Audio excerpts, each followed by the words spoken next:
Maayos na nga, di ba? Bakit mo pa ginugulo? Pero hindi ba nakakakonsensya na pati si nanay nagsisinungaling na rin? Nagsisinungaling siya para sa'yo. Sana talaga ikaw na lang sa kalagayan ko ngayon, Crisan. Para alam mo kung anong nararamdaman ko. May karapatan talaga si Cheska dahil katawan niya yon. Lalong mas karapatan ni Maricar na makasama niya yung anak niya. Ang gusto lang naman ng anak natin mabuhay ulit eh. Sana maniwala na lang si Maricar na patay na yung anak niya para hindi na tayo guluhin. The first two cards signifies death.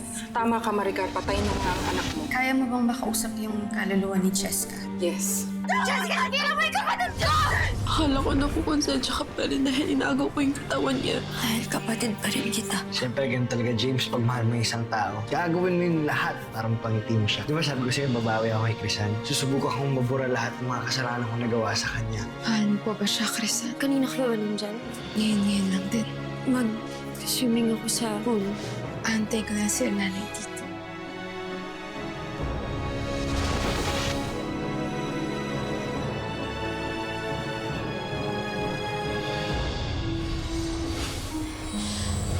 Lady? Black Lady, where are you? Black Lady, I need you. Come out na, please. Abala ka talaga. Meron akong sinusubaybayan na gawaing kinagigiliwan ko. Ano na naman ang kailangan mo? Yung Crisan kasi na yun eh. Kinukonsider naman yung kapatid niya. Tinulungan ba naman kanina? Alam mo, kung hindi dahil sa babae yung matalgon ko yung katawan ko. Kung ganon, si Crisan talaga ang hadlang sa'yo. Tanggalin mo na yung hadlang na yan at gawin mo na ang kailangan mong gawin. Tama ka. Si Crisan na lang talagang hadlang para makuha yung mga gusto ko. Kaya kailangan niya mawala.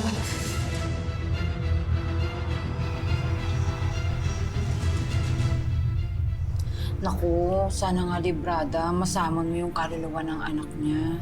Ang dami kasing gustong itanong ni Madam Friend eh. I will let her use my body as her vessel. Hahayaan kong pasukin ng kaluluwa niya ang katawan ko. Okay, let's do this.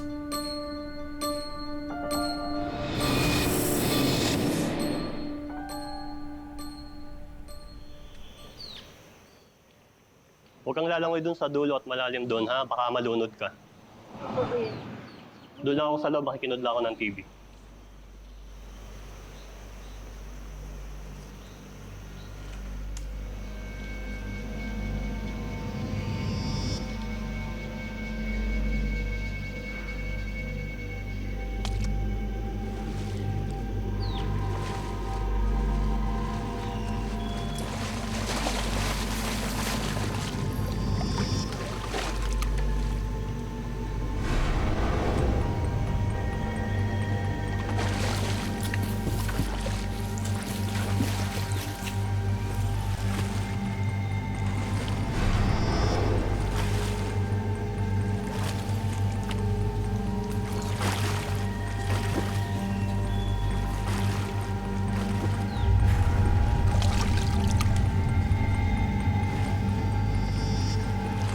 Cheska de Villa, dinggin mo ang aking pagsamo sa iyong kaluluwa.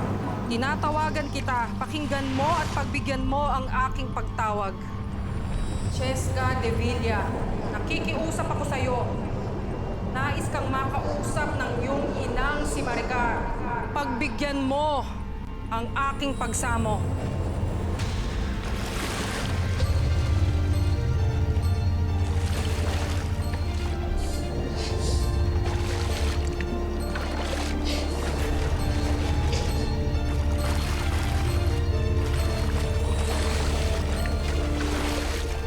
Nakikiusap ako sa kaluluwa ni Cheska. Cheska de Villa, pagbigyan mo, pagsamo namin sa iyong kaluluwa, nais kang makausap ng iyong inang si Maricar. Gamitin mo ang katawan ko para makausap mo ang iyong ina.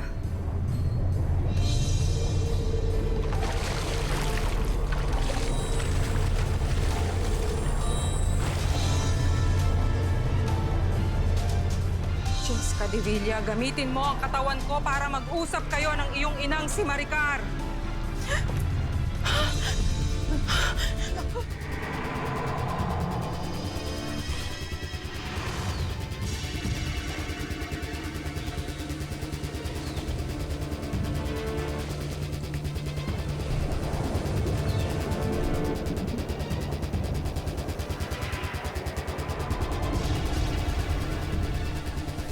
Hala, okay lang ba siya?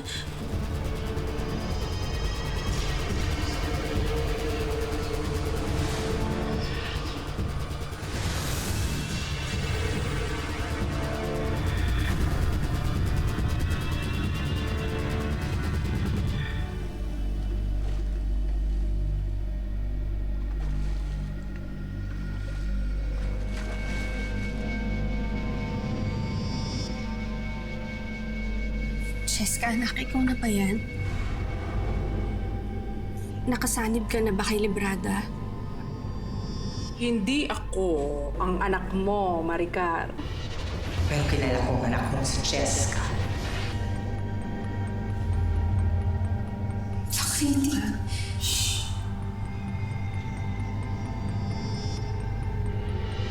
Ako ay isa sa mga tagapagbantay ng daigdig ng kaluluwa.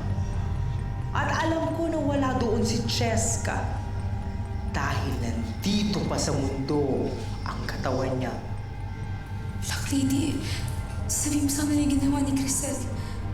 Ninakaw nila yung katawan ko.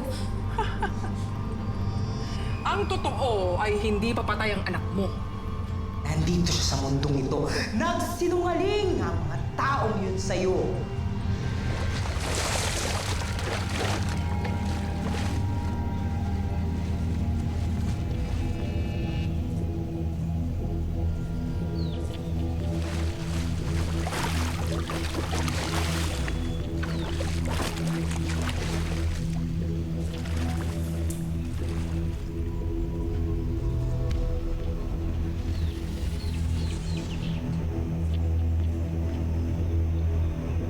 Pero ang sabi nila patay na daw siya.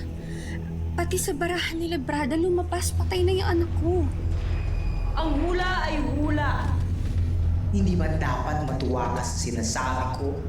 Eh, paano nararamdaman ko yung kaluluwa ng anak ko?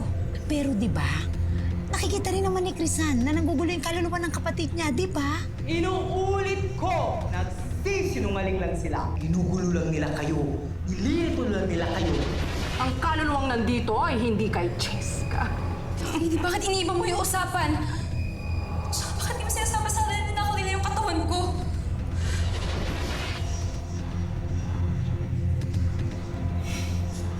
Bakit nilalangaw ka ba? Tess, ikaw na munang bahala kay Librada. Bayaran mo na lang siya. Ay, teka madam, saan ka pupunta? Pupunta tayo kay Geraldine. Makikipagtuos ako sa kanya. Magsasabi siya ng totoo at kung hindi, baka mapatay ko na siya. Tayo na. Nga, opo. Uy, Tessa. Ito nga. Ano yung bayad ko? Naku. Okay ka lang? Miss Librada, okay ka lang? Bayad ko. Ito. Ano nangyari? Asan si Maricar? Ha? Naku. Nakaalis na sila. Hindi mo ba alam? Hindi ko... Ganun ho kasi talaga pag sinasapian ako, hindi ko natatandaan ang nangyari. Ha? Pasensya na.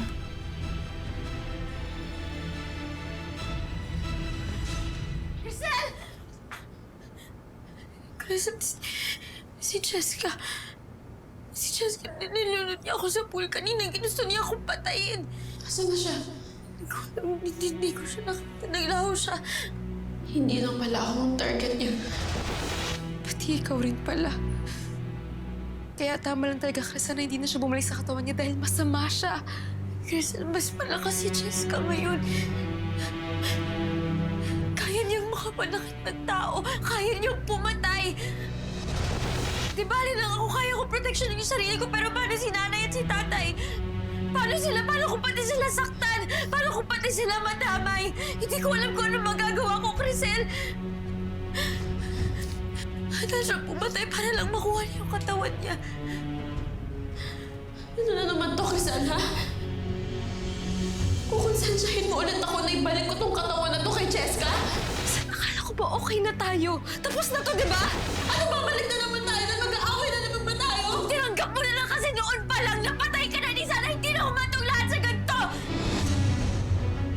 malaman. Ayoko nang pag-usapan to, Crisan. Hindi ko isusuko tong katawang to, Crisan! Kasi sinasabi ko lang kung ano yung nararamdaman ko. Sinasabi ko lang kung ano yung nasa loob ko.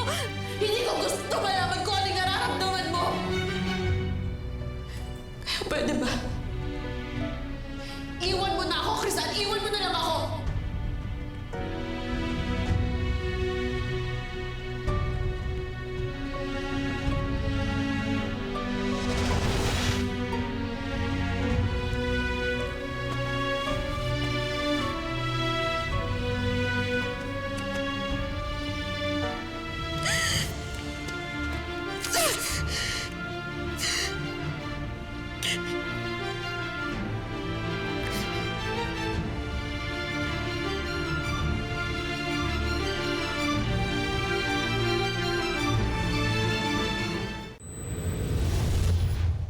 Hello, my darling protege. Pwede ba, Black Lady? Huwag kang umiti dyan kasi wala kang ginawang kasalanan. Ano yung drama mo kanina? Bakit ka nagsinungaling?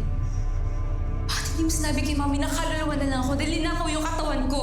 Sa palagay mo ba, maniniwala ang nanay mo na may soul switching na naganap? Di ba sinabi na nga yan ni Geraldine, naniwala ba yung Mami Dearest mo? Kaya yun, kinonsinti na lang ni Geraldine si Crisel sa pangangangka. So anong point ang ginawa mo? Ang punto ay patuloy pa rin nahabulin ng mami mo si Geraldine at Crisel. At mapaniwalang si Crisel ay ikaw. Dahil sa totoo lang naman, ikaw naman yun dahil katawan mo yun, di ba? Isipin mo, pag naniwala ang mami mo na patay ka na, hindi ka nahahabulin nun. Gugustuhan ba natin yun? Hindi. Kaya ano, tama ba yung ginawa ko?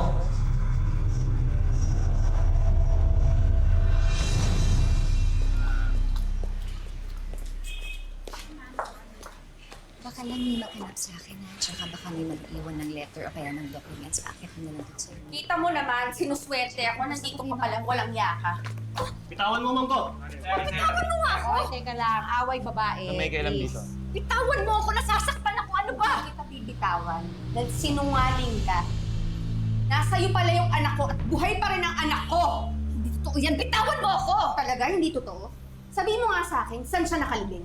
Ha? At pupunta tayo ngayon din kahit saan lupalop man yun! Hindi ka ba talaga napapago sa ginagawa mo, Maricar? Tigilan mo na ako! Tigilan mo ng pamilya ko! Madam Friend, baka naman kasi totoo yung sinasabi niya. Kinukutuban ako. May tinatago pa rin yung babaeng yun.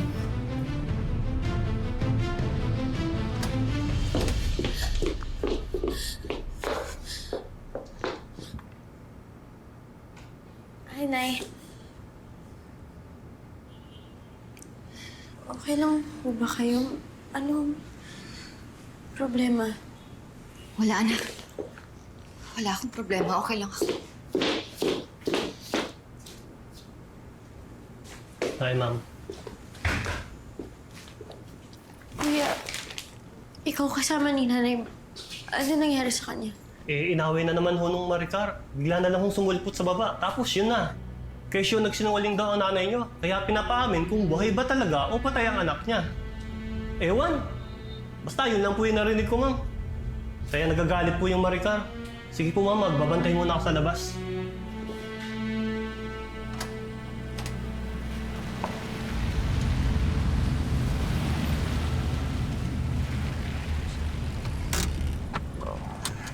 Okay na, Diego. Marunong ka na magmaneho. Siyempre, galing mo magturo, Doc Vincent eh. Kapag nakuha mo na yung driver's license mo, pwede mo nang gamitin yung mga otong naiwan ng lolo mo. Ayos. Mamaya unahin ko doon. Ano nga palang balita kina Crisan?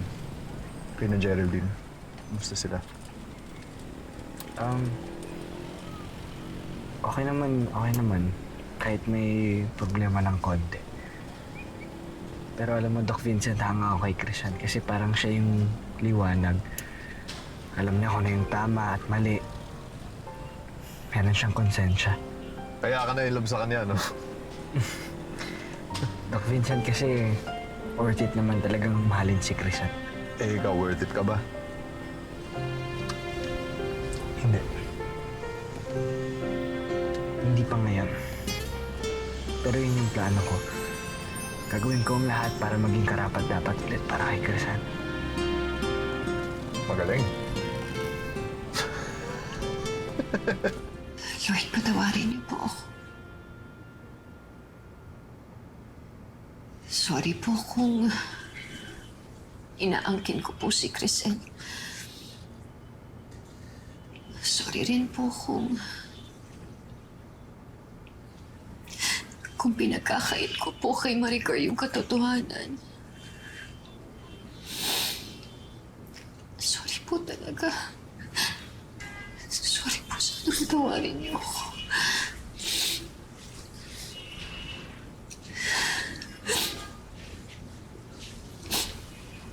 Nay, umiiyak po ba kayo? Eh di anak, okay lang ako. Wala to. Nay, nahihirapan po ba kayo? Nasisisi na rin po ba kayo dahil pinayagan niyo akong mabuhay? Anak.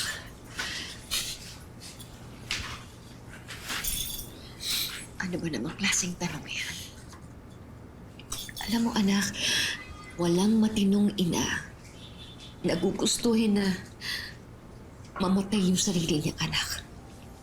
Pero Nay, alam ko naman kung nagkikilt na rin po kayo kagaya ni Crisan. Dahil nagsinungaling po kayo dahil sa akin. Pero Nay, hindi ko iniisip na masama yun. Iniisip ko na sobrang mahal niyo ako. Kaya nakuha niyo magsinungaling.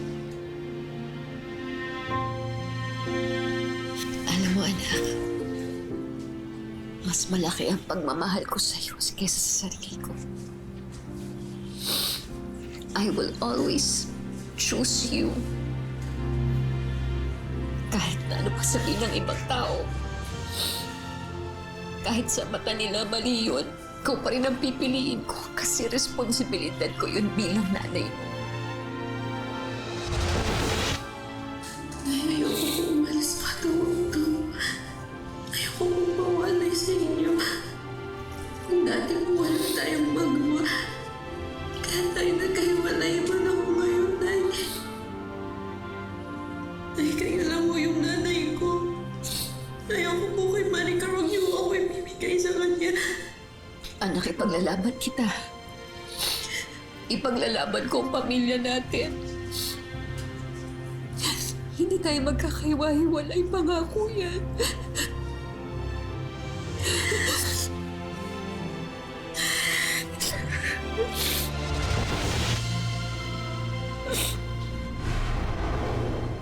Magnanakaw kayo. Ano na naman ginagawa mo dito?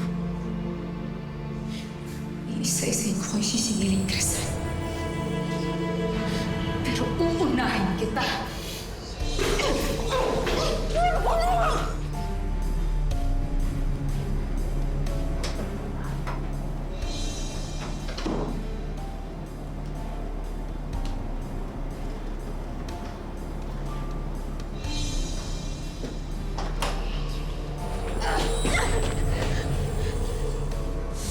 Jessica, sandali! Sinungaling kayo! Hindi kami masasamang tao. Hindi masamang tao si nanay. Naging nanay mo rin sa minahay kanya. Alam mo yan. Totoo yan, Crisan! Sandali lang! Anak ni nanay si Crisan. Kapatid ko si Crisan. Hindi ko siya kayang pakawalan. Nakukonsensya kami na inaagaw ni Crisan yung katawan mo. Sorry. Ako na yung hingi ng sorry na inaagaw niya yung katawan mo. Jessica, huwag ka magalit sa amin kasi hindi namin kayang itatawa si Crisan. Hindi ko siya kayang pakawalan.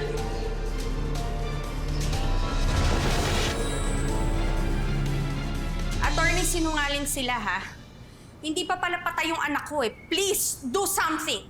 Maricar, I feel you. Pero hanggat hindi natin napapatunayan na anak mo ang kasama ni Geraldine, hindi tayo makakakilos. mas magiging sigurado tayo kapag lumabas na ang resulta ng DNA test nyo. Konting paghihintay na lang. Kailan ba kasi lalabas yung lintik na DNA test na yan? Magkano ba, Tony, para mapabilis na yan? Maglabas ka ng pera, Gladys! Maricar, enough! Huwag ko sisigawan, ha? Sorry, attorney ha. Pasensya mo na yung friend ko kasi alam mo naman ang tagal-tagal niya nang hinintay ito. Kaya nga dapat mas maingat tayo sa mga kilos natin. If she's really your daughter, there's no need to panic. Papanigan ka pa rin ng korte dahil ikaw ang totoo at legal na ina ni Cheska. So let's just wait for the DNA results, okay? Kaya wag mo na susugurin uli si Geraldine dahil ikaw ang pwede nilang kasuhan kapag pabugso-bugso po kayo. Naawa kami sa'yo ng totoong magnanay dahil pinagkakait namin sa inyo yung katawan mo. Kaya nagmamakaawa ko sa'yo. Kung magagalit ka, kung maghihiganti ka sa akin mo ibuhos, huwag sa pamilya ko. Gaganti talaga ako sa iyong kasal. Alam ko na nagsisinungaling ka na naman sa akin! Ibabalik pa hindi ako masinungaling ka!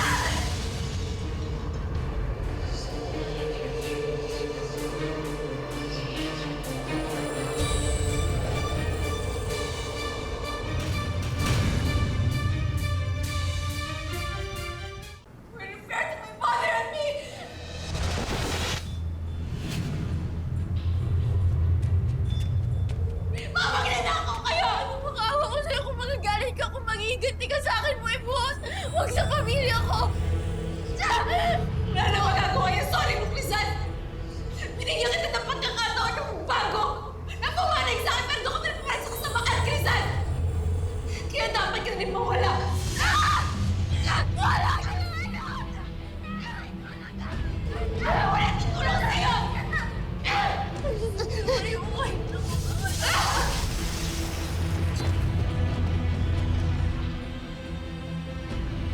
Darating din ang panahon na sana mas lalakas pa ako. Na hindi na ako matatakot sa dasal niyo! At pag dumating yun, Krisan, wala na kayong wala sa akin nakakapalan mo! Wala na! Krisan? Krisan? Krisan! Anak! Anak!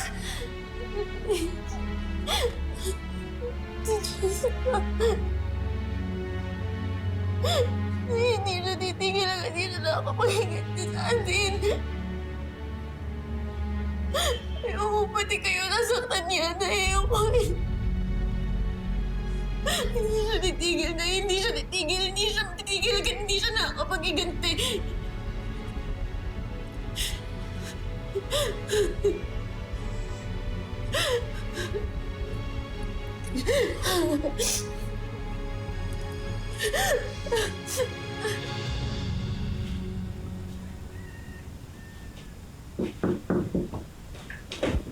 Noli, Oh, Diego. Nandito ka na naman? nagbabakasakali lang ako kung okay ka na. Saka sabihin ko sana sa'yo na maraming problema ngayon si Krisan. Kailangan niya ang kaibigan niya.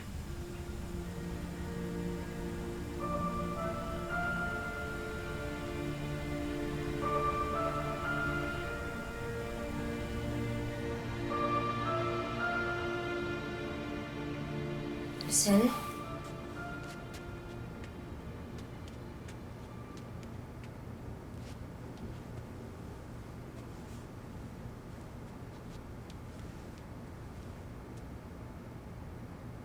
Crisel, inatakay ako ni Cheska kanina. Muntik na akong mamatay. Bakit di mo man lang ako tinulungan? Di mo ba ako naririnig?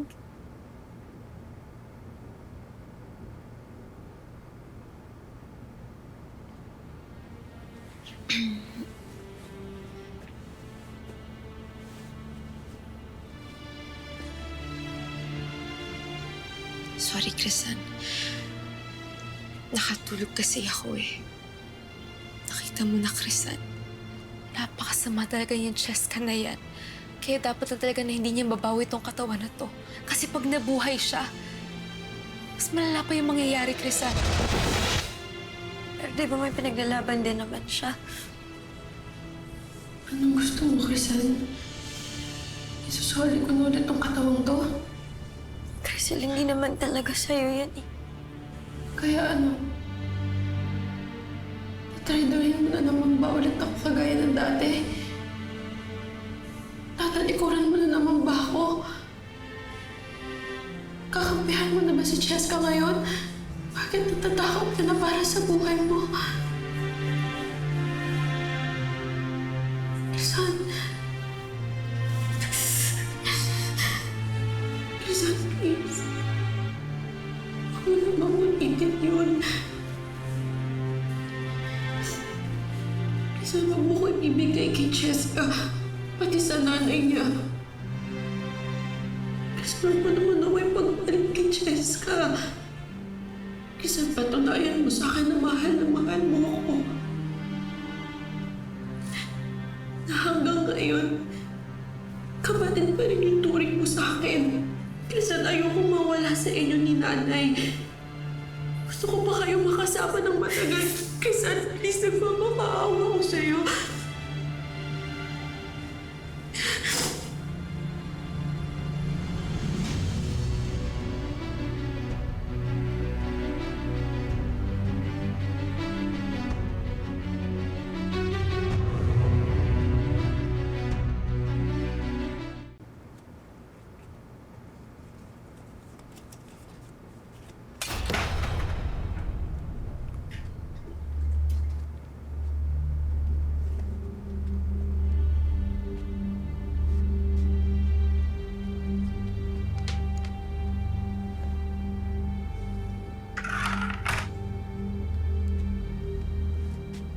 Cheska.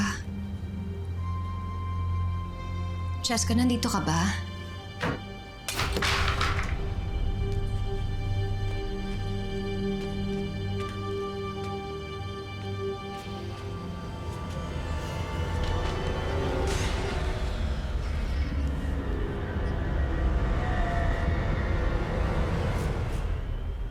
Salamat, Crisan. Salamat. Sorry nga pala, hindi kita napagtanggol kay Cheska. Pero ngayon, alam ko na nakakampi pa rin talaga kita.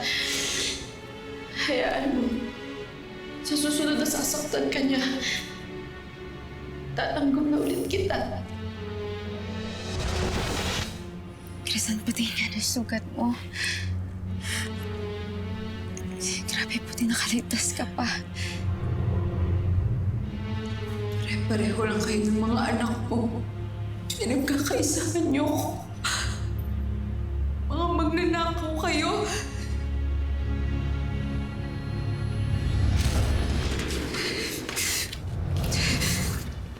Cheska. Cheska, nandito ka nga. Cheska, anak. Ano sa palagay mo, ha? Anak, patawarin mo ako. Patawarin mo ako kung nagsinungaling ako sa totoong mong nanay. I'm sorry, anak. Kung talaga nagsisisi ka, itatama mo lahat ng mali mo. Papalayasin mo si Crisan sa katawan ko. Anak, I'm sorry. Kung may magagawa lang ako talaga. Kaso hindi ko talaga kaya. Pakiusap ko lang sana sa'yo, huwag mo nang sasaktan si Crisan. Huwag mo na sana siyang saktan. Kahit na sino man sa pamilya ko, kung galit ka, ako na lang sana saktan mo, anak.